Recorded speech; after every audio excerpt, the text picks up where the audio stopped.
প্রধান উপদেষ্টা ডক্টর মোহাম্মদ ইউনূসের পক্ষ থেকে ভারত, পাকিস্তান সহ ৫টি দেশের রাষ্ট্র ও সরকার প্রধানের কাছে উপহার হিসেবে আম পাঠানো হচ্ছে। ফ্লাইট শিডিউলের উপর নির্ভর করে কয়েকদিনের মধ্যে এ উপহার পৌঁছানো হবে বলে জানিয়েছে সরকার ও প্রধান উপদেষ্টার কার্যালয়ের একাধিক সূত্র। এদিকে প্রতিবেশী দেশ ভারত ও পাকিস্তান ছাড়াও অন্তর্বর্তী সরকারের পক্ষ থেকে ভুটানের রাজা ও প্রধানমন্ত্রী, নেপালের প্রেসিডেন্ট, ভাইস প্রেসিডেন্ট ও প্রধানমন্ত্রী, মালদ্বীপের প্রেসিডেন্টের কাছে আম পাঠানো হবে।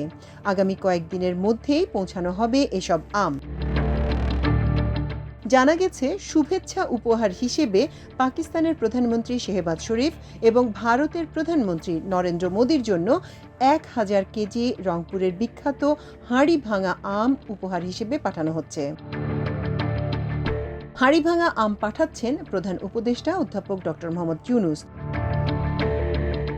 দুই নিকটতম প্রতিবেশী দেশের মধ্যে বন্ধুত্বপূর্ণ সম্পর্ক জোরদারে কূটনীতির অংশ হিসেবে এ উদ্যোগ নেওয়া হয়েছে বলে সরকারের সূত্রগুলো জানায়। ভারতের রাজধানী নয়াদিল্লির বাংলাদেশ হাইকমিশনের এক কর্মকর্তা জানিয়েছেন, সোমবার এই আমের চালানটি ভারতের রাজধানীতে পৌঁছানোর কথা ছিল। নয়াদিল্লি পৌঁছানোর পর আমগুলো ভারতের প্রধানমন্ত্রীর দপ্তর, কূটনীতিক ও ঊর্ধ্বতন কর্মকর্তাদের মধ্যেও বিতরণ করা হবে মৈত্রীর অংশ হিসেবে। একইভাবে ভারতের পশ্চিমবঙ্গের মুখ্যমন্ত্রী মমতা বন্দ্যোপাধ্যায়কেও আম পাঠিয়েছে বাংলাদেশের অন্তর্বর্তীকালীন সরকার।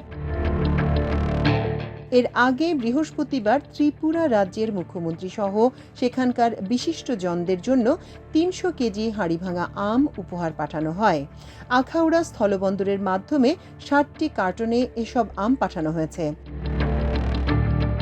প্রতি বছর বাংলাদেশ সরকার মৌসুমি উপহার হিসেবে ত্রিপুরা রাজ্যের সরকার ও গুরুত্বপূর্ণ ব্যক্তিদের জন্য আম সহ বিভিন্ন ফল পাঠিয়ে থাকে। এর জবাবে ত্রিপুরা রাজ্য সরকারও উপহার হিসেবে বাংলাদেশের জন্য পাঠায় বিখ্যাত রসালো কুইন জাতের আনারস।